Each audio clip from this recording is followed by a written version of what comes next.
Hi guys, hello, good evening. I hope everyone is well. I hope everyone's had a lovely, healthy, happy day. Welcome to day three of the Ayurvedic Self-Care Challenge, flying through the week. It seems like yesterday we were just kicking off actually on Sunday, but here we are, day three, Health Ritual 3, session 3.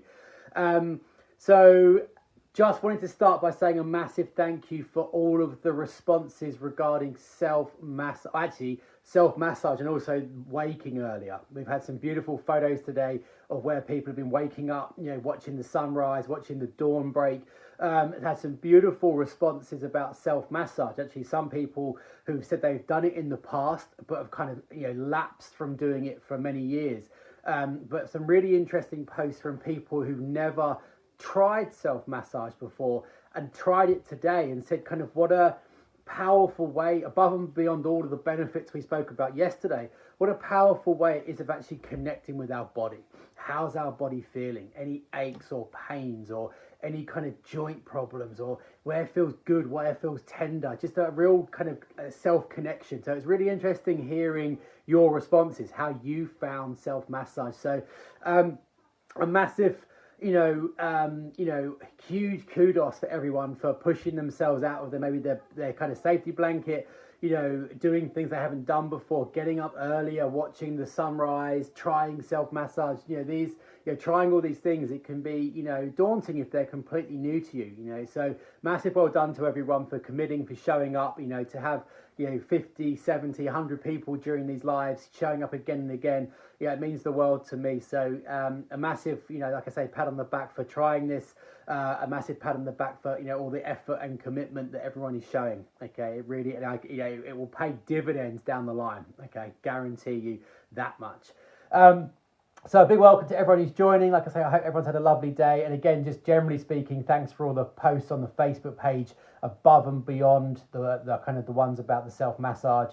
I had a lot of questions earlier on today about the instructions for the self-massage and the overview of the herbal medicated Ayurvedic oils. Okay, both of those are up on the Facebook page, I think in the guide section. Okay, so if you were looking for those and you found them, brilliant. If you were looking for them and you haven't found them, let me know and I can try and signpost you to them. Okay, so today we're moving on to our third health ritual. Okay, which is one that is such a passion of mine. It's one of the areas of Ayurveda, one of the areas of kind of natural medicine that I both love the most and use the most. Okay, it's something that I've been heavily involved in terms of clinical research when I was working at the hospital. It's something that I, research and analyze and test, to a very deep level. It's something I could talk about, ad infinitum, and it's herbal medicines. Okay, it's in all, and the beauty of herbal medicines is that it spans such a huge array of topics. Okay, it can be an artistic, creative pursuit. It can be a clinical pursuit. It can be a culinary pursuit. It can be an outdoor pursuit. We've got foraging for herbs. We've got making remedies. We've got creating herbal teas. We've got knowing how to use culinary herbalism. We've got knowing how to use herbalism to treat people, and on and on and on and on. Okay. And for me, one of my wishes is that if I was just talking to someone about this today over the phone. If you could click your fingers and every household in Britain, okay, or every household in any given country had a foundation of knowledge around how to use herbal medicines safely, the impact on every level, the impact upon looking after the members of that family, the collective health of the household, the society, taking pressure off of GPs, taking pressure off of national health services, communities, workplaces.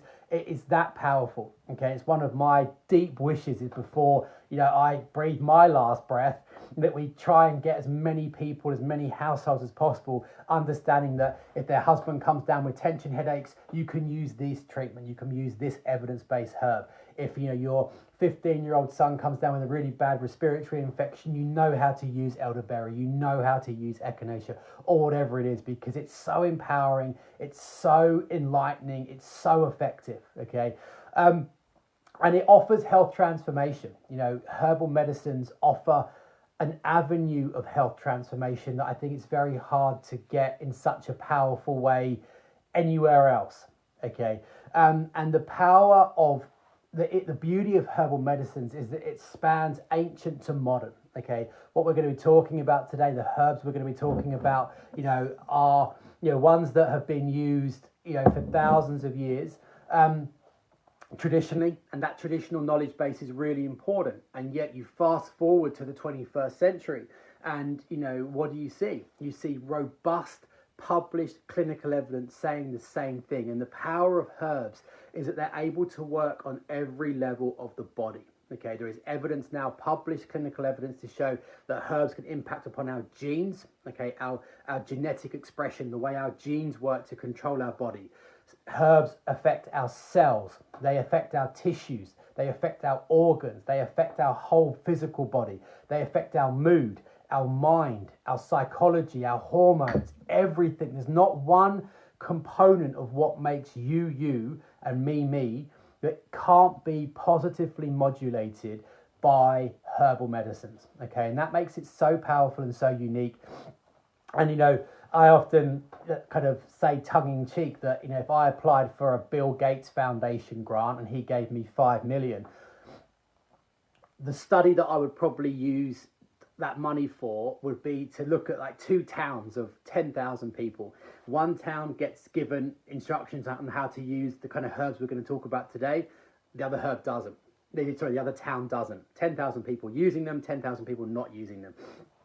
And I would bet my bottom dollar that after, as you get to kind of 18 months, 3 years, 5 years, you would see a profound clinical difference in the collective well-being of the town using the herbs compared to the town not using it, in terms of, you know, chronic disease, in terms of acute disease, in terms of GP appointments, in terms of hospital admissions, in terms of mental health, in terms of aging, ad infinitum. Okay, so it's, and I feel when I kind of come onto these live sessions to talk about herbs, I always feel a little bit overwhelmed because there's so much to talk about. Okay, when we looked at circadian medicine, you can kind of package it up. When we looked at self-massage, you can kind of package it up.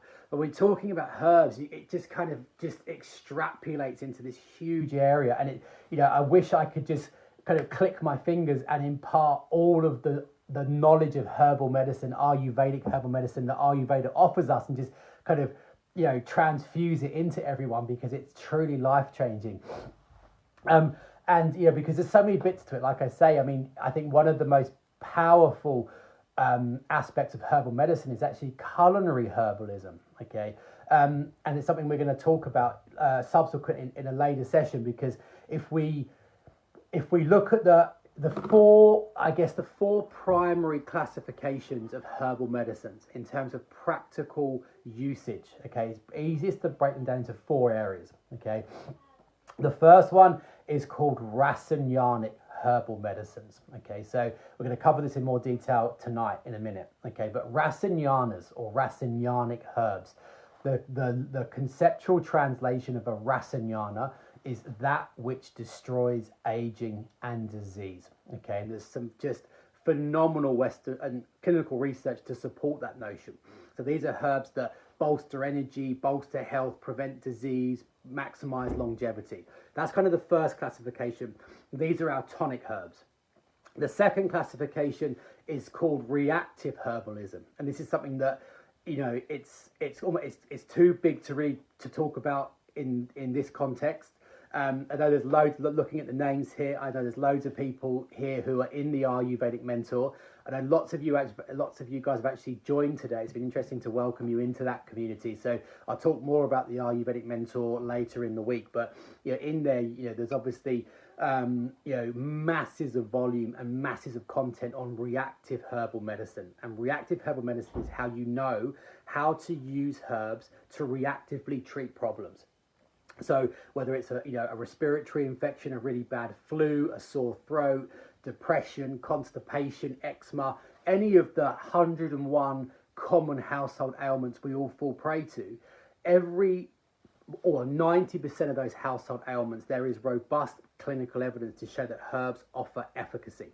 Okay, but imagine the impact of knowing how to use those. Okay, like I said, your husband comes down with a tension headache and you know how to use it. Okay, you start suffering with, acid reflux, you know how to treat it. Okay, so reactive herbalism is knowing how to use herbs reactively to treat problems. Okay, and that's, like I said, that's too complex a topic to kind of consolidate into one 30-minute session. We might try and do a bonus session on it next week. We'll see. The third classification is foraging. Okay, and I'm going to say these are hawthorn berries. I'm going to talk about the why we should be using these, and foraging is sacrosanct in Ayurveda. The natural world, in every continent other than Antarctica, gives us an explosion of free, ecologically sustainable herbal medicines from about, in Britain, from about February all the way through to November. Okay, and knowing how to get out there, find these herbs, how to harvest them, how to prepare them, how to dry them, how to make medicine out of them, how to use them. Okay, it's such a beautiful, foraging for me is a hobby, it's a passion, it's a pursuit. Going out with your bag. I go up into the South Downs where I live. There's a national park just north of us, and and I go up there. You can go there for a couple of hours. You take a backpack, you take a picnic, you take a flask of coffee, you walk 4 or 5 miles. You come back with a bag full of free herbs for medicine, for food. It's a great day out. The dogs love it, the kids love it. It's just a beautiful activity. But you come back with a load of medicines as well. So foraging is the third approach. And the fourth main kind of usage of herb is kitchen or Ayurveda, something that's sacrosanct in Ayurveda, which is called kitchen herbal medicine. Because in traditional Ayurveda, there was no difference between the pharmacy and the kitchen. Okay, if someone was suffering with an illness, if you were trying to prevent illness, if you were trying to slow down aging, if you're trying to support the health of your family, the kitchen was viewed as the pharmacy. There was no difference between prescribing herbs and cooking herbs. So Ayurveda has these beautiful frameworks for how you construct herbal teas, how you add herbal medicines into our cooking, into our food, into our seasoning, into our marinades. And it's such an important topic. So on Friday, we're going to release, we've got some bonus content coming out next week. So a couple of extra sessions, all free sessions that will allow us to cover content we couldn't cover in these primary rituals. And I think it's on Monday.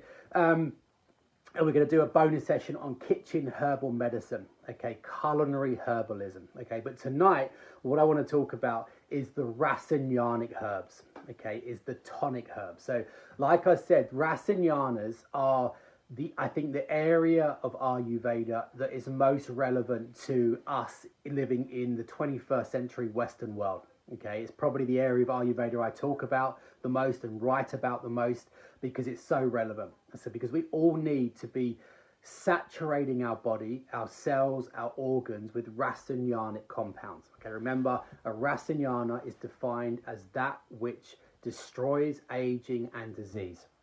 So these are classified as tonic herbs, okay, that in the Ayurvedic tradition are said to promote vitality, promote youthfulness, promote energy, optimize health, suppress disease, help manage disease, promote longevity, increase mood, energy, sexual potency, all of the things we associate with vital youthfulness, okay?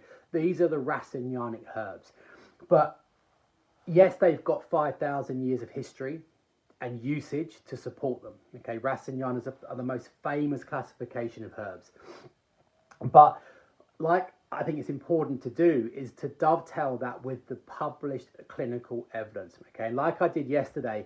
Yesterday I reeled off the published evidence around the benefits of self-massage. Okay, so I've done the same for there's lots of different Rasen yanic herbs. We're going to talk about 2 or 3 actually tonight. Okay, but if you take these Rasen yanic herbs and you view them through the lens of clinical research, okay, this is the current state of play. So I've just wrote these down before, I did it this morning actually. So as it stands now, the herbs we're going to be talking about have published clinical evidence to show that they can, inhibit the mechanisms of many cancers, reduce heart disease risk factors, protect the brain against Alzheimer's causing structural damages. They are clinically proven to boost immunity and prevent infections. They reduce the risks of chronic disease and chronic disease causing inflammatory responses. They slow genetic aging, they increase physical energy and vitality, they balance hormones, they optimize sleep, they're clinically proven to reduce depression and anxiety, they elevate mood, they buffer stress, they support healthy DNA repair. That's just the headlines, okay? We could go on for hours about this, okay? But the top three are the ones, or the top four are the ones that really excite me. Because like I said on Sunday, remember I said, 80 to 85% of all diseases can be prevented through lifestyle behavior. Lifestyle changes, dietary changes. Included within that is herbal medicines. And think about those first 4 points I just read out.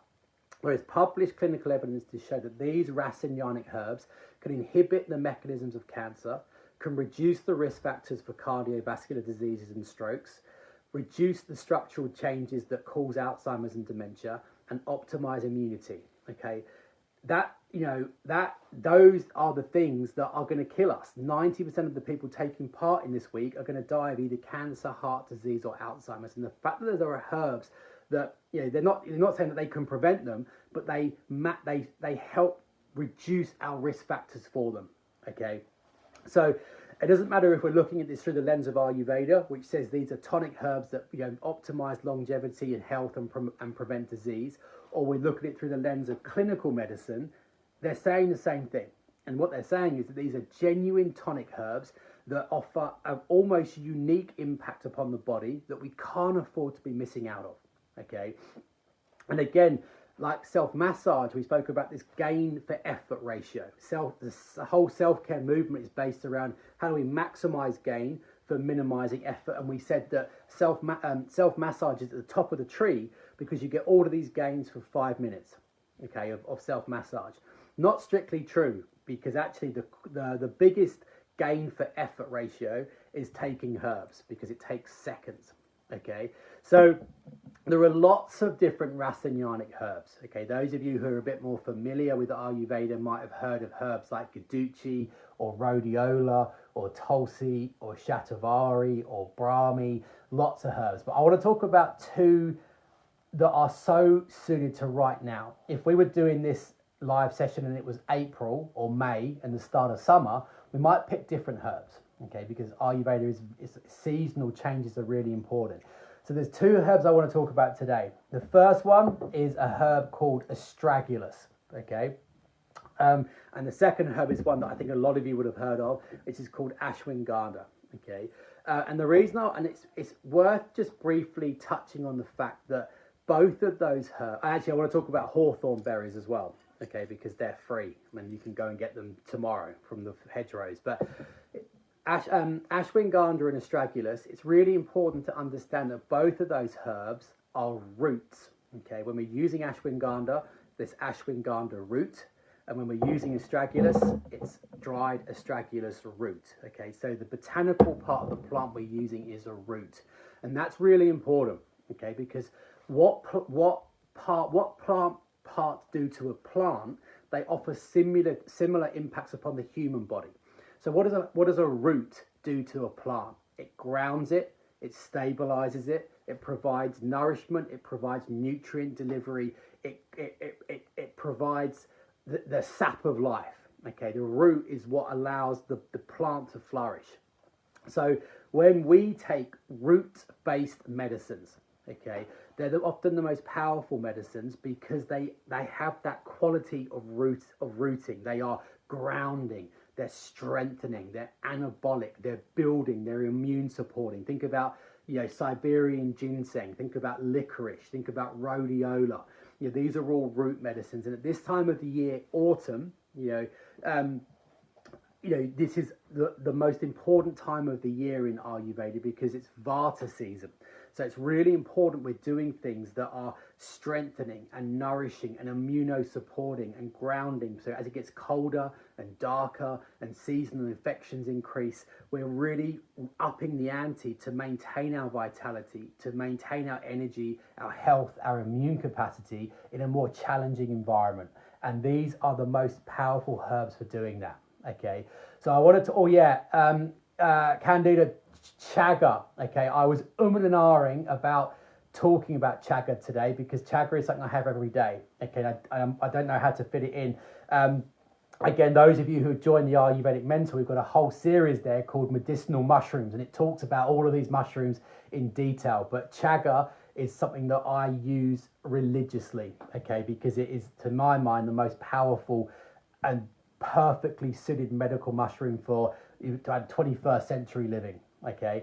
So, astragalus, okay, so astragalus is one of the most revered and powerful tonic herbs in the world, okay, and the reason it's so perfect now, okay, is firstly that astragalus is a very powerful immune tonic herb. Okay, we know it increases immune counts, we know it increases immune aggressiveness, we know it increases immune intelligence, but astragalus stands alone, okay, because over the last 50 years of clinical herbal research, this is the only herb that can do what it can do, okay, because it's the only herb in the world that is clinically proven to reduce the number of cold and seasonal infections we get through the winter when we start using it in September and October. It's the only herb that's been shown to induce that benefit. Okay, think about the power of that. You know, the ability to go through until kind of April next year with a really robust immunity, with a really intelligent immune system. You know, everyone else is falling prey to infections around you and you're fighting them off. You feel strong, you feel energized, and the clinical research supports that. It's in Chinese medicine, it's called a qi tonic. So it's said to elevate and animate the life force. It's said to make us feel like an emperor, so strong, powerful, empowered, protected. Okay, it affects our emotional energy. It's great for SAD syndrome. If you get seasonal affective disorder and you find your mood, your emotional vitality dropping, astragalus is brilliant. But I started taking this. I started taking it, late last week. It takes a couple of weeks to get up to kind of dose in the body, and I take that all the way through until about April. Okay, but the second benefit of astragalus is that ashwagandha is best taken as a herb in a capsule. So it's best literally just to take out, your capsule and either open it and pour it into, a drink, or just swallow it down. The less we do that, the better. I'm much more interested in trying to integrate herbs into our cooking and into teas and into soups. And the beauty of astragalus is that it's far better to use it in culinary form. Okay, and there are two mind-blowingly good recipes that I've got that we're going to share on the Facebook page tomorrow. Okay, and again, those of you who are in the Ayurvedic Mentor would have heard me talking about this on Monday, and it's called the astragalus chai latte. Okay, and this Emperor's soup, or the Emperor's immunity soup, which is an astragalus-based soup. Both of those are divine. Okay, the astragalus chai has got cinnamon, and it's got nutmeg, and it's got, a little bit of ginger, and it's got, almond milk or dairy milk. It's like a chai latte, but it's loaded with astragalus. Okay, the soup, we have, once the clock goes back in October, we have at least a couple of times a week, if not more. It's loaded with ginger and garlic and mushrooms and astragalus. It's like the ultimate. Actually, we use that loads in people who finish chemotherapy. Obviously, my background is the cancer world, and most of the people I've worked with intensely, have had cancer, and once chemotherapy ends, that is the kind of culinary herbalism we use, because it builds up energy, it builds up strength. Okay, so I think astragalus is indicated for everyone. Okay, particularly if last winter, or generally speaking, you're vulnerable to seasonal disorders. You find it hard. You get kind of several infections every winter. You find it hard to clear infections. You always have a runny nose or a sore throat. those kinds of things. So that in that capacity, I cannot recommend it enough. Okay, super easy to get. You can buy the dried so that's just the dried root. Okay, you can buy dried astragalus root really easily online. I'll send you. I'll post up some links from where you can get that. Okay. So that's the first one. The second one is a lot of you probably will have used or heard of ashwagandha because I talk about it so much in different contexts. It's called the king of Ayurvedic medicine, and it's ashwagandha. Okay, and it's almost we don't know how the plant kingdom evolved. We don't know if there's divine kind of engineering there, but to me, if you had, a kind of an energy or God or a divine being laying down a blueprint for humanity and knowing what the 21st century was going to be like in terms of how busy it is and how stressful it is and how chaotic it is and how ill we all are, I can think of no better herb that mitigates all of the chaos of where we are today. Okay.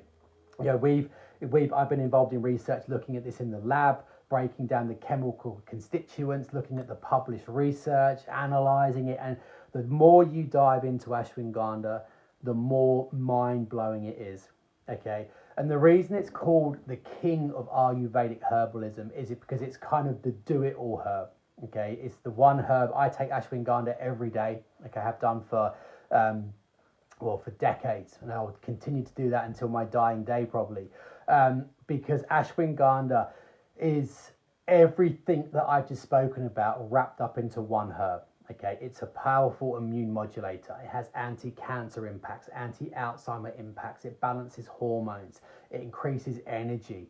It boosts mood. It reduces anxiety. It optimizes sleep. Okay, it's the translation. No, it's often called. Good question, Anne.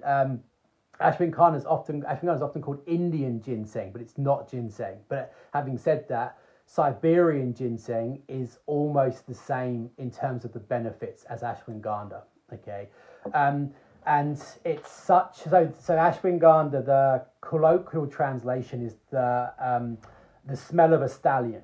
Okay, it's kind of it translates from the Sanskrit as the kind of the energy or the scent of a stallion. And there's two reasons for that. One is that when you dry the root, it has quite a musty kind of horsey smell to it. But the more important meaning is that when we take ashwagandha, it's said to impart the energy, the vitality, the kind of the virility of a stallion, okay, in us. And it's just a win-win, okay. So to allow you to read a little bit more about ashwagandha in detail, we've got a really in-depth, I think it's like a 6-page herb profile, okay. So I'm going to upload that tomorrow to the Facebook page, okay, along with all the recipes, okay. You can have a read about it to see if it's for you, okay. So, but I cannot recommend enough. If you take kind of 1,000 milligrams a day, okay, so say one capsule in the morning with breakfast and another capsule in the evening with dinner, okay. Ashwagandha is a slow burner, okay. It takes a while to build up to the right level in the blood. It can take up to 3 weeks, but once it's reached the right level, you just need to sustain it, okay. And 2 capsules a day, economically, financially, it's very achievable. What it means, one tub like that lasts a month, so 13-14 pound a month. It's safe. There's no that dose. There's no real side effects to be aware of. Okay. The only thing to be aware of is if you're pregnant, if you're breastfeeding, if you have liver disease, or if you have kidney disease, please check for with a professional on a one-to-one basis before using them. Okay, because you'll need to kind of individualize the dosing. Okay, so you don't necessarily need to use both. Okay, I use both at this time of the year because astragalus is, like I say, it's a culinary herbalism. I have it in my drinks. I had an astragalus chai latte last night, actually, after I finished talking to you guys about self-massage. Just a beautiful, warming, hearty. It's just the ultimate drink for autumn and winter. Okay, and I have my ashwagandha. Okay. So you might just start with one. You might just get the astragalus root. You might get the ashwagandha, but the next ritual is to really, really consciously have a think about for harnessing the benefits of herbs in your life, because in terms of gain for effort, in terms of impact, there's nothing like it. Okay, no, it doesn't make you, the ashwagandha will not make you sleepy. It has the opposite effect. Okay, in the morning it has a very animating impact. In the evening it helps to support sleep. Okay, because one of the qualities of a rasanyana, so briefly, a rasanyana is an adaptogen, which means it has to do 4 things. It has to be normalizing, it has to be nourishing, it has to be non-specific and non-toxic. So by that I mean nourishing, it has to nourish the whole body like a superfood. It has to be non-specific, so it can work anywhere in the body. And it has to be normalizing. So if something is too high, it will lower it. If something is too low, it will raise it. If something's working too fast, it will slow it. If it's working too slow, it will speed it up. It aims to constantly normalizing. So in the morning, if you're feeling tired, it will increase energy to normality. But in the evening, if you're feeling kind of awake and wired, it will dial you down to help with sleep. And that is the beauty of these rasanyanas, is that they're normalizing. Okay, so please, if you're, and I can see a lot of people are using it. 1 teaspoon in porridge in the morning would be absolutely fine. Okay, Lynn, is it stimulant, or would it be okay to take with dinner? No, it's brilliant. It's ashwagandha is clinically indicated for insomnia. Okay, so it'd be fantastic for that. Okay, you could add a capsule of the ashwagandha into the chai latte. Okay, that's a very common thing to do as well. Okay, so please, I implore you to please consider, if you're using them, brilliant, carry on. If this is new to you, use the Facebook group to get answers to any questions you have, and please consider integrating these into your life, because it will have an evidence-based transformative impact. Okay, fine, I'm going to wrap up because I know I don't want to keep everyone here too long and everyone's busy. Hawthorn berries, okay? Hawthorn berries right now are exploding all around the hedgerows across the length and breadth of North America, Britain and Europe, okay? And these are some that we've got these, the very first ones that came out, and they're just finished drying. Okay, so I haven't picked the leaves out yet, but we've got jars of these now. Okay, they're free, gets you outside, connects you with the seasons. But the reason hawthorn berry is so important, okay, 1, it is a rasanyana. Okay, it is an adaptogen. It does all of the things we've just spoken about. But the key point is that globally, it's the most powerful heart tonic herb in the world. Okay, and there is published evidence that has, and clinical trials that have compared hawthorn berry against pharmaceutical drugs for things like high blood pressure, arrhythmias, palpitations, atrial fibrillation, high cholesterol, poor cardiovascular rhythms, poor heart output, virtually everything. And most of the time, hawthorn works similarly at a similar level of clinical efficacy as prescription drugs. Okay, and the key point here is that I speak about the trilogy of killers: cancer, heart disease, and Alzheimer's. But as it stands now, heart disease is still the leading cause of death globally. Okay, and we all need to be doing things. One of the things I'll talk about next week, we've got a bonus session about kind of pulling the strings together. But every day, one of the things I think we have to do when we go to bed at night, we should be able to look ourselves in the mirror and say, in my body right now, I have done things today. The food I've eaten, the herbs I've taken, the self-care practices I've used, the exercise I've got, all of it. I need to have done things that right now are working in my body in a way that have an evidence base to show they suppress cancer, they suppress heart disease, and they suppress Alzheimer's. We do that day after day, month after month, year after year. We're tapping into that 80-20% ratio, okay? And your exercise and diet are obviously sacrosanct in the context of heart health. But in terms of gain for effort, integrating hawthorn into your diet is probably, alongside the regular use of garlic and the regular use of extra virgin olive oil, the single most powerful thing you can do to optimize your heart, okay? Just go and pick a couple of bagfuls and dry them. Okay, we'll give you all the instructions for doing this, and then just get a couple of them, just get a teaspoon of those, put them into a cup, pour over some boiling water. You can add some mint or whatever other tea you like, and just drink 1 to 2 cups a day. Okay, you can make hawthorn tincture, you can make hawthorn berry ketchup. We'll give you all of these recipes. Okay, so yeah, Joanne, we always make the hawthorn berry ketchup. It's an absolute faff, but it's brilliant. Okay, we make hawthorn berry leather, which is like a dried, leathery kind of hawthorn blend that keeps for forever. But they're quite time consuming to me. I just have jars and jars of these, and I just every day I have kind of a couple of cups. I love, it's a sipping tea, just as a way of, rather than drinking water, just pour boiling water over a couple of teaspoons of those and just drink 1 or 2 a day. And the impact on your vascular system, on your heart, on your risk factors for heart disease will plummet. Okay, and the best bit is free. You can go out there now and you can get enough to pretty much see you through the year. If you run out, you can buy them online really easily. So I will upload the full hawthorn berry herb profile. Okay, so you'll get the ashwagandha herb profile, the hawthorn berry herb profile, the astragalus recipes. Okay, and also a post tomorrow of where you can buy these. Okay. So lots there. Okay, and also rose hips are out now, so there's lots of other herbs to forage. I won't go into those because it's going to overrun, but the big takeaway from tonight is that the impacts of integrating these kinds of herbs into your life is discernible. You will feel it in your body, you will feel it in your mind. At this time of the year, these are my 2 options. Ashwagandha, best options, ashwagandha and astragalus. Okay, any questions about how they relate to you, any concerns with medicines, etc., please let me know on the Facebook page and I'll get back to you. But other than that, have a lovely, lovely, lovely evening. Thank you so much for being here tonight. Super grateful for your time, and I will see you all soon. Cheers, guys.